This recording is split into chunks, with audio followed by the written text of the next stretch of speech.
All right. Good morning, everyone. Will the clerk please call the roll? Good morning, everyone. It is now 11:02 a.m. Calling the roll for the Monday, August 17th meeting, Board of Control. We have Nan Baker. Here. Dale Miller. Here. Jim Boyle, serving as an alternate for Dan Brady. Here. Mike Dever. Here. Lenora Lockett. Here. Lee Tucker, serving as an alternate for the fiscal officer. Here. We have a quorum.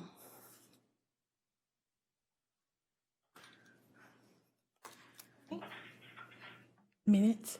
Okay, so we're gonna review the Board of Control minutes from last week, August 10th. I'd like to get approval of the minutes from the August 10th Board of Control meeting. Are there any corrections to the meeting? Minutes, I'm sorry. Any corrections to the minutes? Hearing none, I make a motion to approve the minutes. Do I have a second? This is Dale, second. Good. All those in favor for approval of the minutes indicate by saying aye. Aye. Aye. Oh, opposed? Okay, minutes approved. Do we have any public comment at this time? Seeing as there's no public comment today, I make a motion to Move on. towards the first tabled item. Correct. To move towards the First tabled item, item number BC 2020-441, Department of Public Safety and Justice Services, on behalf of the Sheriff's Department, submitting an amendment to a contract with Point Blank Solutions LTD for software support and maintenance of the in-jail system. It's for the period January 1st, 2015 through December 31st, 2020, for additional funds in the amount not to exceed $6,000.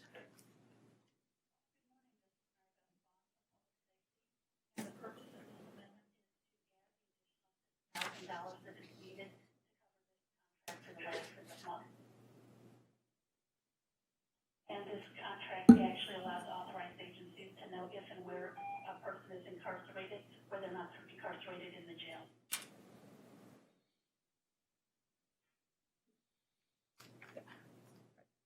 Okay, are there any questions on this item? Yes, if I may, this is Jim Boyle. Mary Beth, so this is this, the point blank system is being replaced by X jail, is that correct? Sergeant Devlin from the Sheriff's Office is on the line. I will have to defer to him on that. Good morning, Sergeant Dunlap with the Sheriff's Department.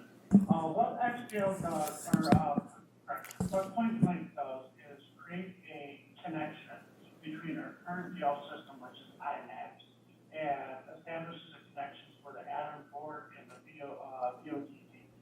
Once XPO goes live, the Adam board and the VOTT will have direct access to XPO, therefore we will no longer need a contract with Point Blank. So we're now on the, again, this is Jim Boyle, we're on like the, I don't know, 6th amendment on this contract. When is X jail going, when is X jail going live?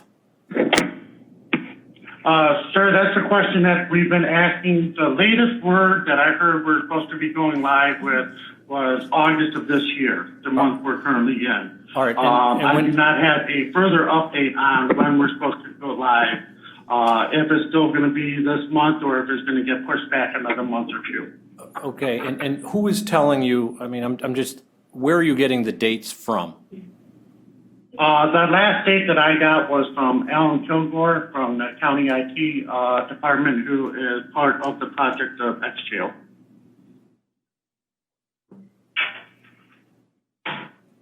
Okay. If I may, this is Rhonda Gibson, jail administrator. I might have a little more up-to-date information. Please share. We're currently trying to target a new go-live date. There is still some lagging work to be done regarding the interface between XJail and the prosecutor's office. It's a very important interface that we believe XJail shouldn't go live until that's fully functional.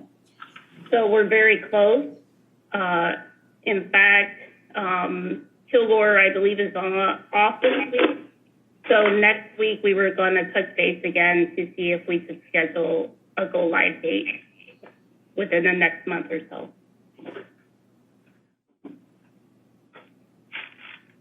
Okay, I mean, my concern is that, you know, I followed up on this in March with Donna Khalil, seeking a go-live date in mid-April, and was led to believe that that was the go-live date, and now we're looking at August. It's not a lot of money, but I mean, I think this is one of those projects that's been lingering. Okay, I guess that's where we are. Okay, are there any additional questions on this item? Hearing none, I move to approve this item. Is there a second? This is Jim Boyle, I'll second. Thank you. All those in favor indicate by saying aye. Aye. Item approved. Next item. Thank you. Moving on to new items. Item number BC 2020-460, Department of Public Works, recommending an award on a purchase order and to enter into a contract with John F. Gallagher Plumbing Company in the amount not to exceed $248,000 for the Cuyahoga County Board of Elections boiler replacement project. Are there any questions? Good morning, on this Matt item? Reimer with the Department of Public Works. This is a capital project that will replace the heating and hot water natural gas boiler plant and hot water storage tank and hot water expansion tank in the Board of Elections building. This project was a new request for bids that closed on April 27th of this year. 4 plant holders were pulled and 2 bids were received.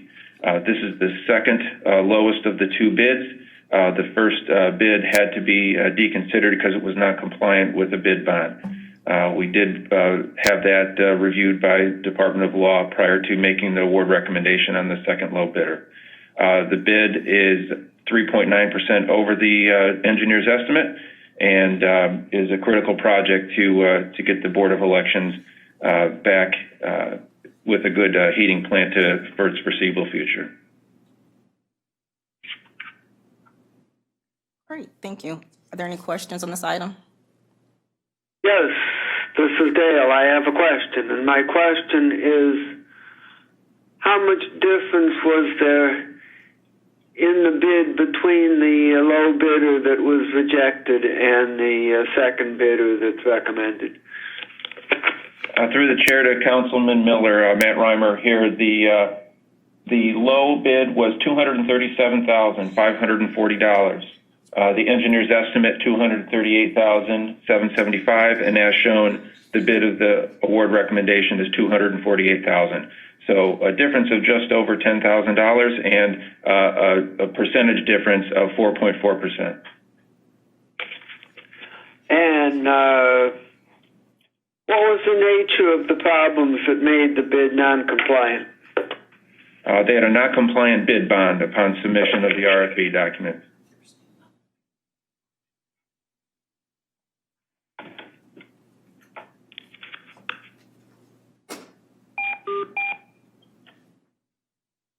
Any additional questions on this item?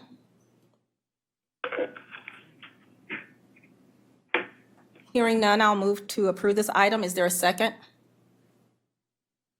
Second. Thank you. Seconded by Mr. Boyle. Next item. Oh, I'm sorry. All those in favor indicate by saying aye. Aye. Okay. Opposed? Aye. Item approved. Next item. Next item, item number BC 2020-461, Department of Public Works submitting an amendment, subsidiary number 6, to a contract with Great Lakes Construction Co. for the Towpath Trail, Stage 1, from Harvard Avenue Trailhead to Steelyard Commons in the city of Cleveland for additional funds in the amount not to exceed $54,699.11. Good morning, Matt Reimer representing the Department of Public Works again. This is an amendment to Great Lakes Construction for the Towpath Trail Stage 1 from Harvard Avenue Trailhead to Steelyard Commons. And this amendment captures additional planned quantity adjustments and movement of traffic maintenance accommodations for railroad purposes.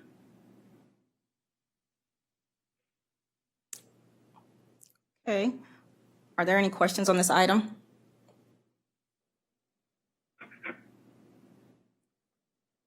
Hearing no questions, I move to approve this item. Is there a second? Second. This is Dale. Seconded by Councilwoman Miller. All those in favor indicate by saying aye. Aye. Opposed? Aye. Item approved. Next item. Next item, item number BC 2020-462, Department of Public Works, submitting an amendment to a contract with Neroni & Sons, Inc. in connection with the replacement of Lewis Road, culvert number 01.34 in Olmsted Township for additional funds in the amount not to exceed $28,290.57, recommending to accept construction as complete and in accordance with plans and specifications, and requesting authority for the county treasurer to release the escrow account in accordance with Ohio Revised Code, Section 153.63. Good morning. Matt Reimer again with the Department of Public Works. As stated, this is an amendment request, the first and final amendment on this project with Neroni & Sons for Lewis Road Culvert number 01.34. The project final amendment only adjusts for planned quantities and the balance of the project to bring it to completion. As stated, this recommends accepting construction as complete in accordance with the plans and specifications. Thank you. Are there any questions on this item?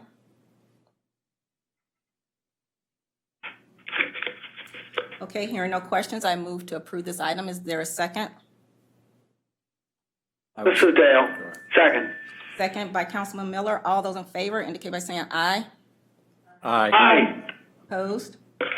Okay, item approved. Next item. Madam Chair, before you read it, I mean, I'm hearing, and I've checked with the staff on this issue, but I'm hearing that the live stream is not operational. Is there any way we can check on that? We'll check on that via text. Okay, thank you. I apologize for interrupting. Next item, item number BC 2020-463, Department of Health and Human Services, Division of Senior and Adult Services, submitting an agreement, purchase order number 2025-62 with Western Reserve Area Agency on Aging in the estimated amount of $10,000 for social work services for the Passport Program. It's for the period July 1st, 2020 through June 30th, 2022. Good morning. Paul Porter, Health and Human Services on behalf of the Division of Senior and Adult Services. This is a revenue generating agreement that DSAS has had for a number of years to serve as a passport provider specifically for social work services. DSAS is able to be reimbursed for these services at nearly $59 an hour for services that are provided to passport eligible clients. We did include an estimated amount up to $10,000 per year based on prior billing, but it's important to note, as is indicated in the backup information on your agenda, that there's no fixed cap on the number of units DSAS can be reimbursed for. So we get to reimburse based on the actual units of service delivered. Thank you. Are there any questions on this item? Hearing none. Yes, I have a question. Councilman Miller. Is $10,000 the maximum amount that we would spend on this contract? So we would not spend on the contract, Councilman Miller. We actually get the revenue for this contract. And again, that $10,000 figure was based on historically what we've been able to generate as revenue. It's not necessarily to be considered a fixed maximum, simply because if we are able to provide services in excess of that $10,000, we would still be able to bill for and be reimbursed for those services. Okay, thanks. You're welcome. Any additional questions? Okay, there's no additional questions. I move to approve this item. Is there a second? This is Dale. I'll second. Seconded by Councilwoman Miller. All those in favor, say aye. Aye. Opposed? Item is approved. Next item.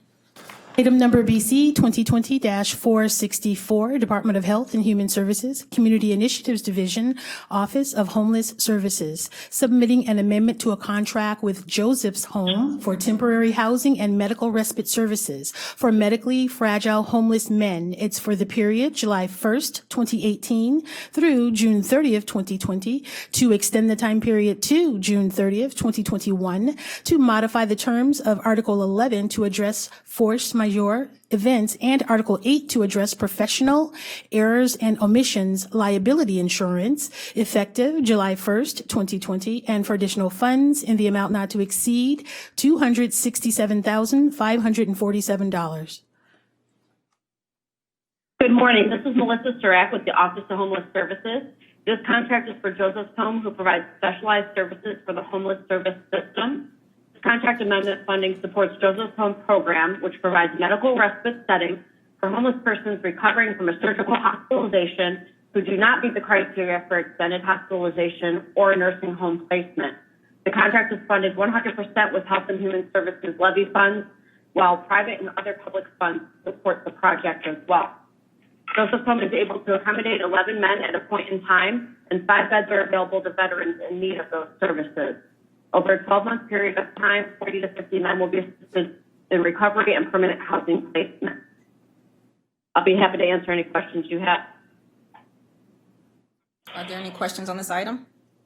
Yes, I have a question. Nan Baker? Yes.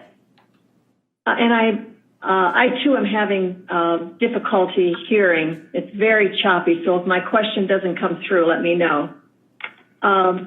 Just very simply, of course, this is a good service and I support the service, but in understanding the timing here, the way I read this, the contract already ended June 30th, and we're requesting this additional funding today, August 17th, and then we're going to backtrack the funding to begin July 1st, and then it goes on for 2 more years.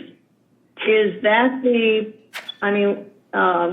it doesn't sound like a good way of, and that's for 465 also, they're both pretty much the same.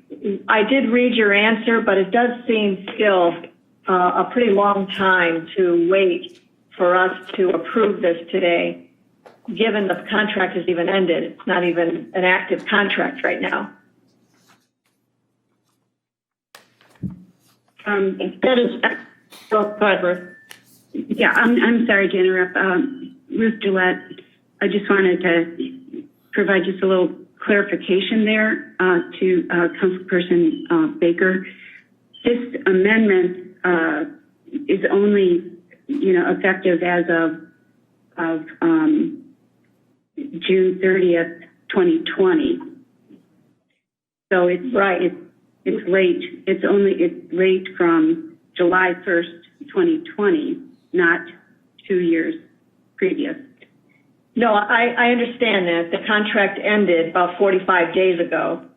Correct. And we're backdating it because today's the 17th, so we're going to backdate it to July 1st, 2020, and then we're going to continue it for 2 more years. I get that. It's just that... No, I'm sorry to interrupt. We're only continuing it for a 12-month period. Is it 12 months? Let me see where I read that. Okay, 6/30/2021. Okay. Is there a reason why? I mean, I did read, your explanation, but it's one thing to be late, but another to be past the contract date where it ended. Correct. There are no issues to picking up a contract that ended. No issues there. So, to the chair, to Councilwoman Baker, this amendment was submitted in May 26th in Matrix. It's an amendment, not, an amendment to an existing contract. And at that time, the hope had been that it would be on an agenda prior to the expiration date of the current contract. As was offered in the explanation, there were, first of all, had it not been for COVID, the Office of Homeless Services would have submitted the amendment prior to the end of May. However,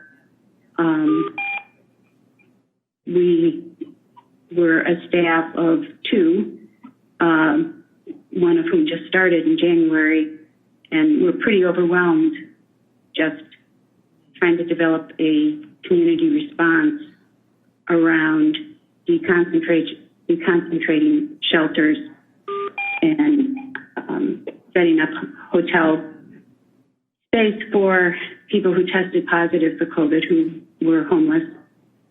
So it was late from the get-go in that sense, even though it was in May. And then, seriously, our accounts, and you'll hear this over and over again with our contracts, were not really set up in an accessible way in the new system, and that took many efforts of unpeeling where the money was. So we would solve one problem and then find that there was a discrepancy in an account code. So we had to go back and work that out. So these were all barriers and challenges that had to be overcome. We worked, Paul Porter and his staff at DCAP and OBM worked with us. However, these things all take time. So that is why this contract and the other contracts we submitted, those 2 reasons really account for why they're late. So it's not, we completely understand that this is not how the county wants to do business, and neither do we, but those are real challenges. Excuse me, this is Jared Zvertowski. I am sorry to interrupt, and please accept this as a request to apologize in advance, but I'm being notified that the streaming is not up, and we need to stop the meeting now until this technical issue is fixed to make sure that we are in compliance with the Public Records Law and Open Meetings Act. So I'm sorry to do this. We do need to get that corrected. I'm sorry to interrupt, especially with the questions and the answers going back and forth, but we need to stop this meeting until we can get the technical issue fixed so that this can be available to the public streaming. So I'm sorry to do that, and let me know how I can assist, but we need to get this fixed, and we need to stop the meeting, suspend it until we can come back and adjourn with a live stream. We're not able to hear the meeting as well. Well, so Pardon? Yeah, go ahead, Chair. Able to hear the meeting? Not the public. The public only can access it via the internet. The public needs to be able to see this. Gotcha. And I'm being told that the streaming is not up, and we're going to have to stop it as a result. Thank you. We have notified the IT department, and we're waiting for someone to come up. So if everyone is patient and would not mind holding, even though we're stopping the meeting at this time, so that we can just let everybody know as soon as they fix the technical difficulty, we can resume again. So as of... I'm fine. I'm good with that as long as there's no further discussion. Correct. So as of 11:26 a.m., if we just pause the meeting at this time while we wait for the IT department to address this technical difficulty. Does everyone agree? Yes. So it's I have 11. one question, please, Nan Baker. My connection's really bad. Should I hang up and call back in? You most certainly can, Councilwoman. Is that everyone's problem, or is it just mine? Is anyone else having technical difficulties as far as hearing? I'm doing okay. All right. So Nan, you could call I back, call- you could call back in, Nan, and otherwise we are going to pause the meeting. Now it's 11:27 a.m. Thank you. Thank you. Sorry. Yes. Okay. Yes. It is now 11:38 a.m. We are resuming the Monday, August 17th Board of Control meeting. We left off at item number BC 2020-464.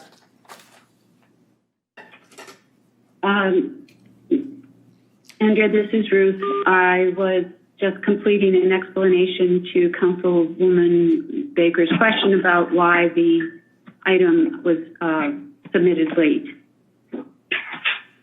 And thank you for that. I do appreciate it, and I certainly understand the difficult issues we have on all levels, as you explained.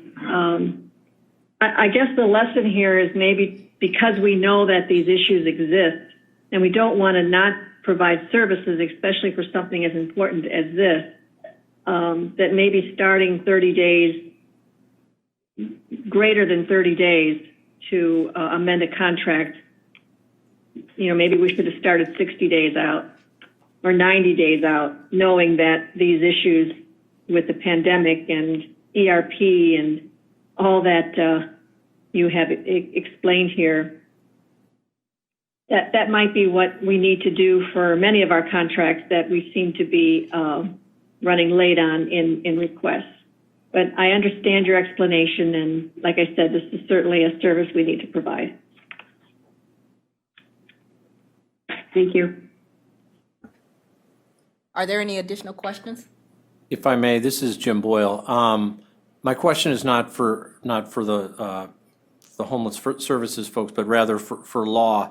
In the body of the language for this, it indicates that we're modifying the contract to not just to extend the time, but also to address force majeure events. I assume that we're seeking to amend the contract to address the COVID situation. Is that accurate?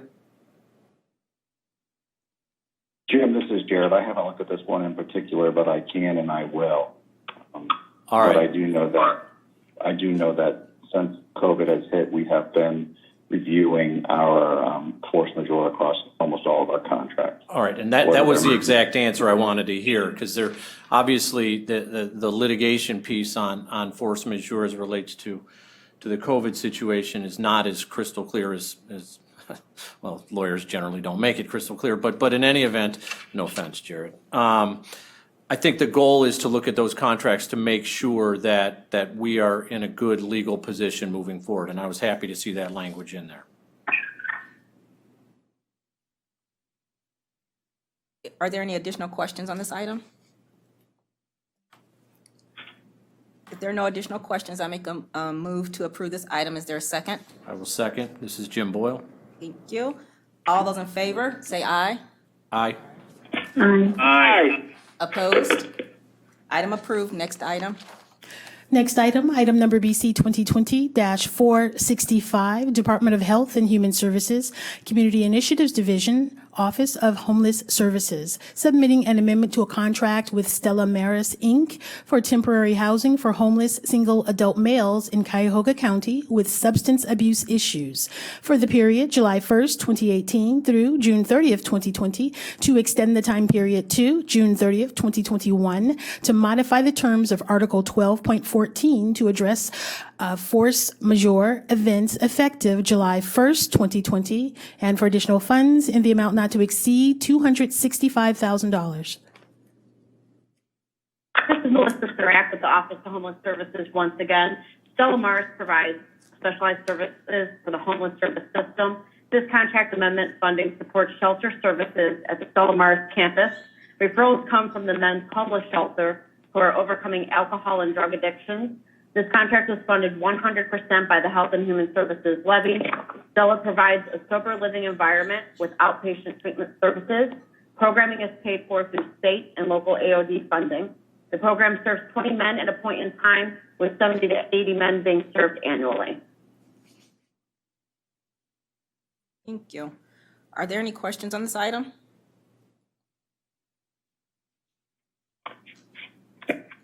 Hearing none, I move to approve this item. Is there a second? Second, Mike Dever. Second by Mr. Dever. All those in favor say aye. Aye. Opposed? Aye. Item approved. Next item.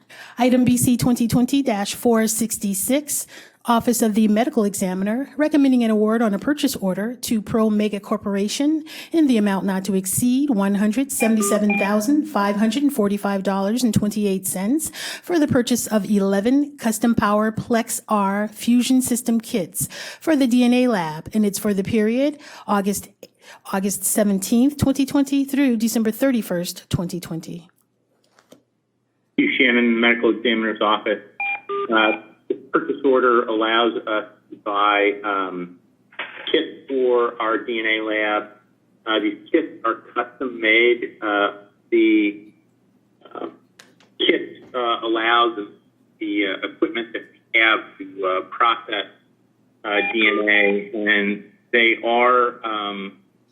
have a limited shelf life, so we have to order them pretty much as needed, and each kit will run for about a month or so, depending on the caseload, which we can't predict ahead of time. We try to use past performance. But because these are custom made, it allows us to better utilize the kits so that we don't waste any, so there's not a lot left over. They have gone through the runs of these machines over the years and have been able to craft it so that it works more efficiently, and that's why we use this direct from Promega. And it was, we have a RFP exemption. It could have been a sole source, but they have retailers out there that sell their kits, but because they custom make these for us and they have to be from Promega, we went through this RFP exemption process. These are paid for with the federal DNA grant. We start with purchases with our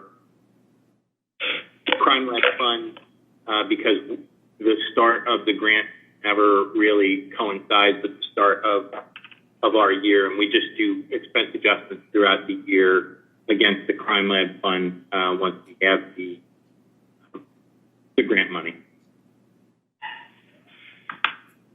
Okay, thank you. Are there any questions on this item? Hearing none, I move to approve this item. Is there a second?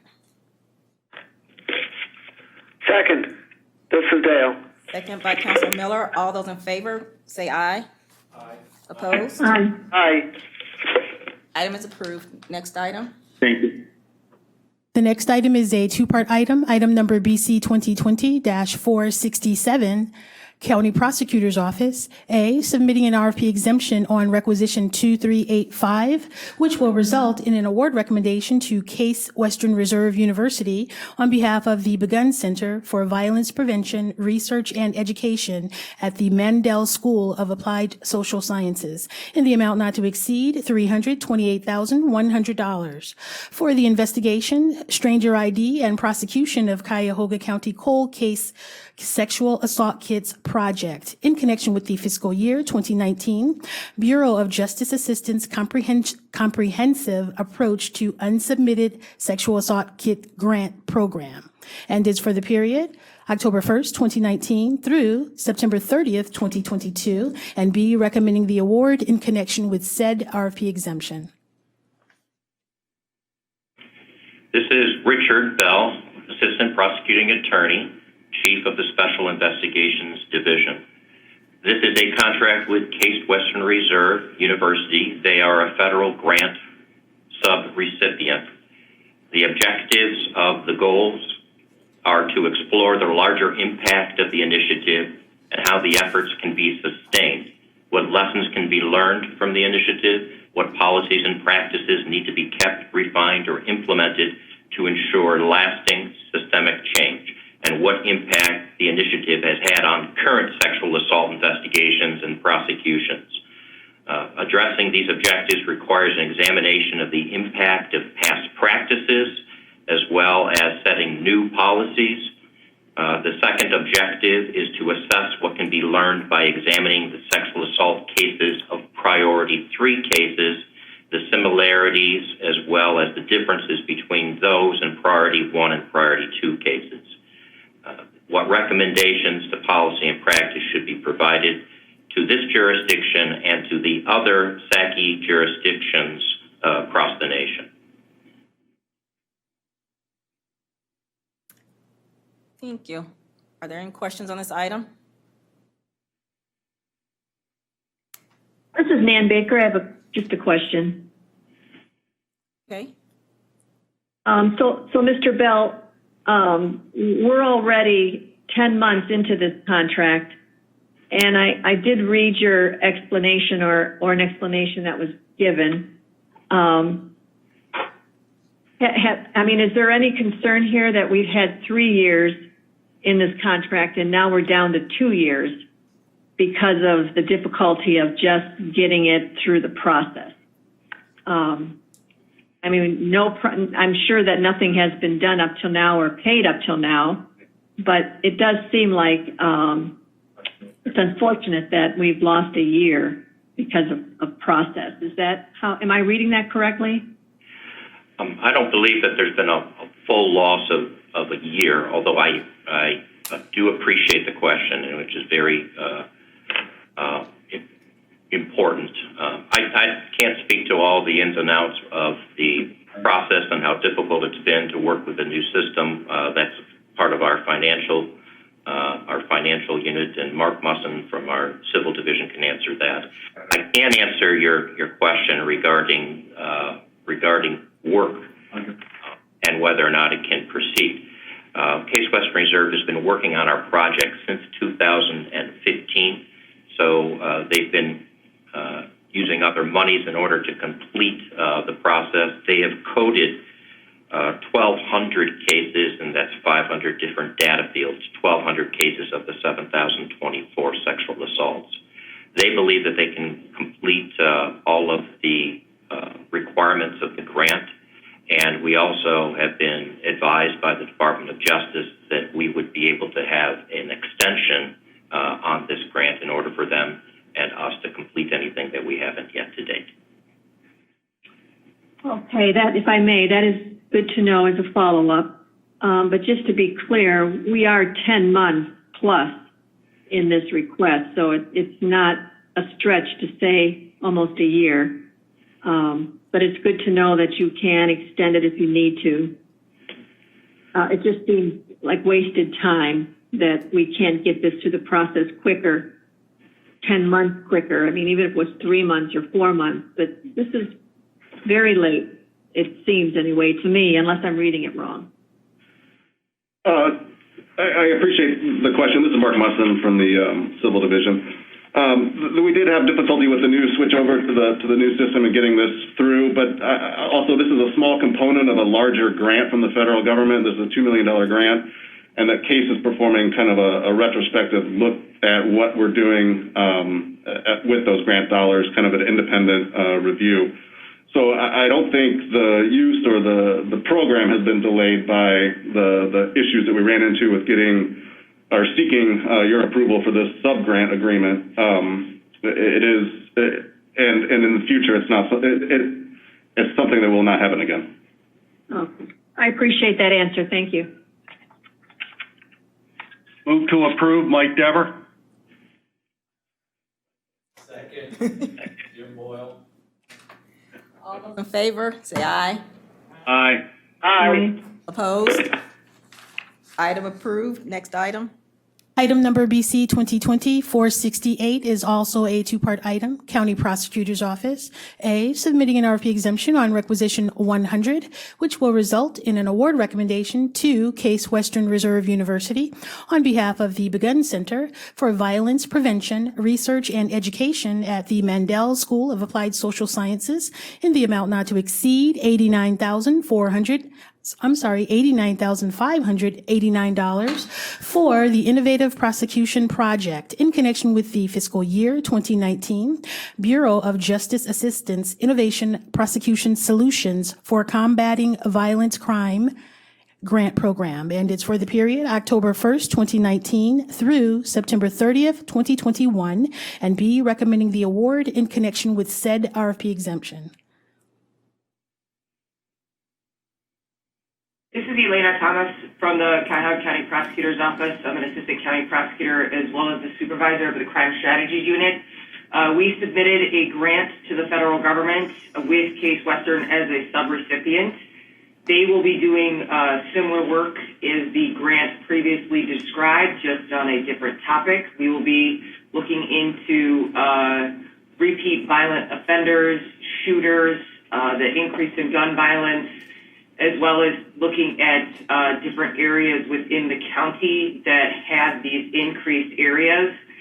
We will be enhancing data collection on those areas, developing and implementing a way to merge all of that data so that we can analyze it collectively.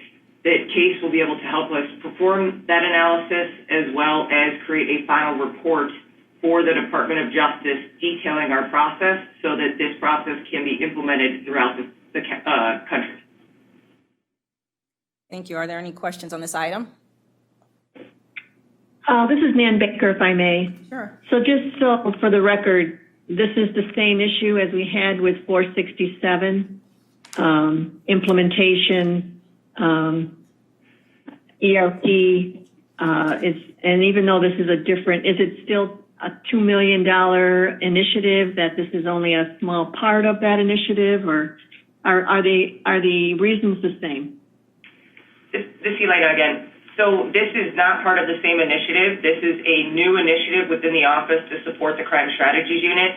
There is additional funding through other grants that is also supporting this project. The total amount for this grant was $360,000. Only this small portion goes to Case Western, the $89,000 plus.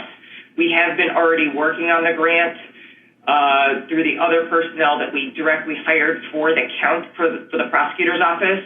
So we have not been stalled at all in the data collection. It's as well as we've been able to begin the analysis process. It's just really the final report and final analysis, which again, we've been assured that there will be extensions given due to the COVID-19 crisis, as well as our difficulties learning the new system. All right. Thank you for the explanation. I appreciate it. You're welcome. Are there any other questions on this item? Okay, hearing none, I move to approve this item. Can I get a second? Second by Dever. Seconded by Mr. Dever. All those in favor, say aye. Aye. Opposed? Aye. Item approved. Next item. Item number BC 2020-469, County Prosecutor's Office, recommending an award on a purchase order and enter into a contract with Gene by Gene Ltd.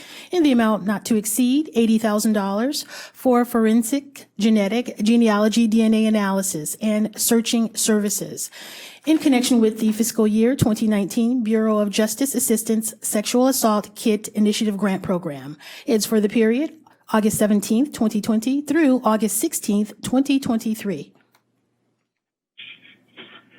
This is Richard Bell, again, Assistant Prosecuting Attorney in charge of the cold case unit that is going to hopefully be contracting with Gene by Gene for the anticipated amount of $80,000. The services of Gene by Gene are necessary to establish a genetic genealogy pilot program that seeks to identify individuals previously indicted in sexual assault prosecutions known as John Doe defendants. These are the people that we've indicted already, but we did not know their identity because they did not hit in CODIS. These John Doe profiles include serial defendants, serial rapists. They match to other kits. They're also stranger rapists, unnamed suspects in the backlog. Gene by Gene will be conducting the forensic genetic genealogy DNA analysis, generating a profile compatible with publicly available open data, and enter the profile into databases and inform the prosecutor's office who the individuals are that match up. Are there any questions on this item? Lenore? Lenora Lockett, Office of Procurement and Diversity. I noticed that this vendor is not registered with the IG's office. So I would like to, if unless that can be confirmed, that it would be a conditional approval as part of the recommendation. Okay. Approved. This is Mark Musson. If I could respond. Okay. I'm happy. That's fine. We can ask them to register. It was our understanding that since they were a trial expert, that they were exempt from the registration requirement under a previous board action. We could just get clarification on that. We can do whatever is necessary, but it was just our understanding that there was an exemption. From the IG's registration or from the procurement process? IG. As a trial expert, I thought there was an exemption that applied to the IG registration. I don't think it's a problem to get them registered. I just didn't know it wasn't necessary, that it was necessary. Yes. In this case, if you're referring to court reporters or expert witnesses in connection with civil litigation and criminal prosecution, that may be confirmed as possible, but also reviewing them as doing the testing. So if they can get confirmation either from the IG that it's not required or get registered. So just conditional on IG registration as applicable. Okay. Okay, thank you. Okay. Any additional questions? Okay, I move to approve this item with the conditional approval from the IG's office. Is there a second? Second. Second by Mr. Dever. All those in favor of approval, say aye. Aye. Aye. Opposed? Was that Kim or Deborah? Sorry, Mr. Boyle. Item approved. Next item. Next item is a two-part item, item number BC 2020-470, Sheriff's Department, recommending an award on various purchase orders to various providers in the total amount not to exceed $104,000 for emergency off-site medical services for inmates for the period January 1st, 2017 through December 31st, 2020 for A, purchase order number with Cleveland Emergency Medical Service in the amount not to exceed $100,000, and B, a purchase order to St. Vincent Charity Hospital in the amount not to exceed $4,000. Stephen Witt with the Sheriff's Department here. This was previously brought forward as part of an alternate procurement back in June 8th of 2020. Under this alternate procurement, there were several medical providers that we brought forward as vendors that will provide medical care, outside medical care to inmates for the county jail as directed by Metro Health. Today we have Cleveland Emergency Medical Services, EMS, so that's ambulatory care when they are taken to the hospital emergency, and St. Vincent Charity, which is for medical care directed by Metro as part of continuum of care, or to ensure that inmates are seeing normal providers that they can see afterwards. As part of this alternate procurement, we stated that we would bring forward the actual purchase orders at a later date. These are those purchase orders so that we can start paying these invoices. The dates that you see on the agenda of 1/1/2017 through 12/31/2020 are the dates of the original alternate procurement, because that encompassed more than just these vendors. For these vendors, the invoices only date back to November 2019, where by the time we had received the invoices for these vendors, the county was starting their transition to the ERP, and thus these invoices were not able to be paid until the ERP was in place. Once the ERP was in place, we had to work with the law department and the fiscal office to determine the best way to process these payments that were originally done on office vouchers. Thank you. Are there any questions on this item? This is Nan Baker. Just for clarification, so we had invoices dating back from January 1st, 2017, and we didn't know how to process them until, did I hear 2019? I mean, 2017 that's going back pretty far, and that's $100,000 for EMS services. I guess I just don't understand why those invoices date so far back, well before any of this COVID or any issues like that. To address the invoices dating back to 2017, the only invoices dating back to 2017 and the majority of invoices dating back to 2018 were invoices with Metro Health that we had discrepancies with that we are working with Metro Health to figure out. So thus the actual payment was delayed because we either were going to pay a rate that Metro was disputing, or there was an issue with, we had to confirm that the inmate was actually here during care, or in some cases we just received the invoice way later than the service. To address the second issue with the high cost of Cleveland EMS, that is required because when Metro looks at an inmate who's injured and dictates that they need to go for outside medical care or they need to go to the emergency room, that is dictated by the medical professionals at Metro. All right, so as of today, with the approval of this, we will have settled any old negotiated differences, and we shouldn't see any more negotiated issues from here forward? As far as I'm aware, once this is approved, the Metro invoices are being paid under the current Metro contract as per the law department. So all of those 2017 and 2018 invoices are being paid under our current umbrella contract with Metro Health. So those won't be coming to the board at all. The only reason for this date is these were the dates from the original alternate procurement, which at the time we were expecting to award a purchase order to Metro Health to cover those invoices until we got that determination from the law department that they could be paid under the current contract. Okay, good. Thank you. I appreciate the answer. Thank you. Are there any additional questions? Hearing none, I move to approve this item. Is there a second? Second. Second by Councilman Miller. All those in favor say aye. Aye. Aye. Item approved. Next item. Moving on to exemptions, item number BC 2020-471, Department of Health and Human Services, Community Initiatives Division, Family and Children First Council. Recommending to amend board approval number BC 2019-883 dated September 25th, 2019, which authorized an alternative procurement process, which resulted in an award recommendations to various providers in the total amount not to exceed $407,897 for implementation of the Family-Centered Services and Supports Wraparound Program for the period July 1st, 2019 through June 30th, 2020 by adding additional funds in the amount not to exceed $59,959. Good morning. This is Robin Martin, Family and Children First Council.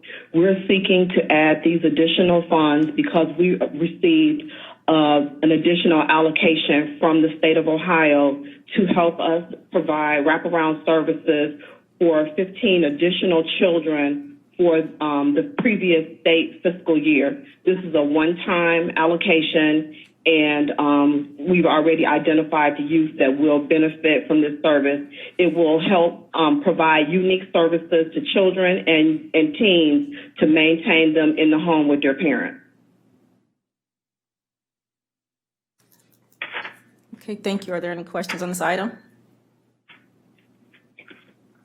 Nan Baker, just a question. Is there a reason why this contract ends 6/30/2020? Should that be extended to, August 30th, 8/30/2020? No, the contract runs concurrent with the state fiscal year. And ordinarily, we do receive the dollars earlier in the midst of that state fiscal year, and we wrap the services up on June 30th. It was different this year because there were additional funds at the state level that they were able to allocate to counties that could spend them and had kids on waiting lists. Okay, thank you.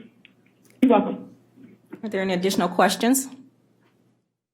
Okay, hearing none, I'll move to approve this item. Can I get a second? Second. Second by Mr. Boyle.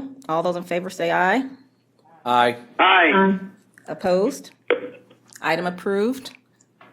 Moving on to the consent agenda, item numbers BC 2020-472 through 476. Take a moment to review the consent agenda items.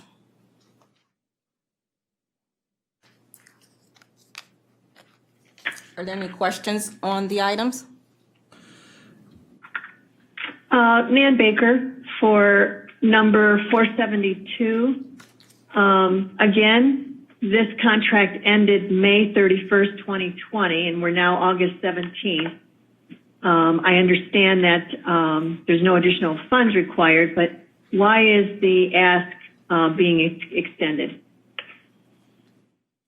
Councilwoman Baker, Matt Reimer with the Department of Public Works. I apologize, filling in and uncertain for the reason for that. I do know about the agreement, but I don't know about the timing of it. I apologize. Okay. Well, to our law department, is there any issue when we go, I know we've done it a few times here today and I've seen it done another time, where we are ending a contract and then we're continuing that ended contract? Any issues with that, or is that just, that's okay? Councilwoman, this is Jared Zabrotowski. As long as both parties are going to agree to it, which is the case here, it's quite all right. It may not be the best practice, but it is certainly an acceptable practice from a legal standpoint. Okay. All right. Thank you very much. Any additional question on our consent agenda items? Okay, here are no additional questions. I make a motion to approve the consent agenda items. Is there a second? Second. This is Dale. I'll second. Second by Councilman Miller. All those in favor say aye. Aye. Opposed? Aye. Consent agenda items are approved. Moving on to other business. We are moving on to other business. We do have one time-sensitive, mission-critical item from the Office of the Treasurer recommending an award on a purchase order to Weekly's Mailing Service, Inc. in the amount not to exceed $22,500 for the purchase of postage for mailing out of the 2020 first half Easy Pay coupons, ACH letters to participating taxpayers.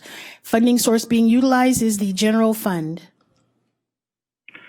This is Deputy Treasurer Raymond McDaniel. Again, this supports our postage for the first half of the 2020 tax for the Easy Pay program. This allows the vendor to send out ACH letters as well as coupon payments to all the taxpayers that are in the program itself. And once we get a final number of all the mailings that go out, we will then get a final invoice from the vendor, and we will pay accordingly. Okay. This is Dale, and I'll move to add the item to the agenda. Do I have a second? Second. Second by Mr. Boyle. All those in favor indicate by saying aye. Aye. Aye. Opposed? The agenda is amended. Are there any questions on this item? Yes, I have a question. And this seems to be something that could be anticipated. Why does this have to come as a mission critical? It's because of the fact that the vendor that we're working with is not accustomed to the process itself. They're not aware that they need to send us the invoices earlier. I also have our procurement manager online, Bert. He can elaborate a little bit more. This is Bert in procurement, and just wanted to give a little background on this. The vendor that was selected this year is new to the process. Typically, in the past, the vendor that was working with us on these coupons would submit one invoice at the beginning or at the awarding of the contract for the actual coupons themselves, requesting postage for both periods. In this case, the new vendor was not aware of that and did not send us an invoice for both mailings. This was discovered during a meeting when we were doing the bid request or setting up the bid request for the 2021 tax season. And that's when we realized that they had not invoiced the correct amount. So we therefore put it in action so we could get this processed and into the system for approval by council. We all also are working on a new process so that this is built into the bid. The language that is currently in the bid doesn't specifically mention that they do this, and we are working to address that so that this does not occur in the future. Thank you. Bert, for the record, could you please state your full name? Albert Vikowski. Thank you. Are there any additional questions on this item? Yes, this is Mr. Boyle. I got to be honest, I'm a little confused. So was when this is a new vendor and when this contract, or at least the proposals went out, was this term or this piece included in the bid specs when they were issued? The information is in the bid spec that they would that the postage was estimated at $22,500 per collection. It did not specify that the vendor needed to invoice it all at once for approval. This is something that was typically done by the vendor we were previously using because we had used them for several years. Again, we are looking at updating the language to specify that the entire postage required, or the estimated postage required, be invoiced and requested upon receipt of the contract for the bills, so that way we can avoid having this issue going forward. So are we adding 22.5? I'm just again, I apologize. So it's separately invoiced. So typically what would happen, as an example, the tax bills are very similar. When the contract is awarded to the vendor, we typically receive an invoice where they estimate the mailing costs for the two mailings that they will do for our first half and our second half. Right. This vendor in particular only sent an invoice for the first half.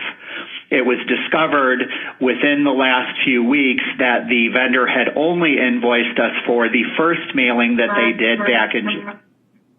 Well, I know, and that's where my confusion lies, and I don't want to belabor it because it needs to be done, but I don't understand. Presumably the contract is for the entire year, correct? There is no contract for the postage. The postage is done completely separate of the award for producing the coupons. There is language in the specs that specify that the postage will be done separately because it's not actually the service. The postage is done as its own purchase order individually. I got you. So we're not really paying anymore. This was going to be done all the way forward. It's just more to catch up. Exactly, yes. The Okay, and I apologize postage for belaboring it. I get it. Fantastic. Thank you. You're welcome. Thank you. Are there any additional questions on this item? Okay, hearing none, I move to approve this item. Is there a second? Second. Second by Mr. Boyle. Opposed? I'm sorry. All those in favor say aye. Aye. Aye. Opposed? Item approved. We don't have any other business at this time. Is there any public comment?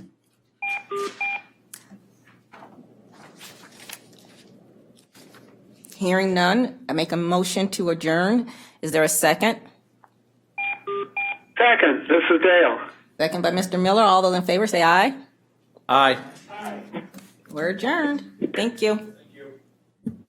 Have a good day, everyone. You too.